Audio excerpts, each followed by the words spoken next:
विप्र स्त्रियेच्या वचनी गुंतले, पिठापुरी गुरु तुम्हीच ना. श्रीपाद वल्लभ नृसिंह सरस्वती, करंजनगरी तुम्हीच ना. जन्मताच ओंकार जपोनी, मौन धरियले तुम्हीच ना. मौजी बंधनी वेद वदोनी, जननी सुखविली तुम्हीच ना.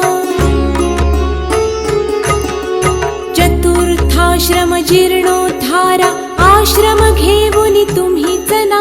कृष्ण सरस्वती सद्गुरु वंदुनी, तीर्थागमले तुम्हीच ना. माधवारण्य कृतार्थ केला, आश्रम देऊनी तुम्हीच ना. पोटशुळाची व्यथा हरोनी, विप्र सुखविला तुम्हीच ना.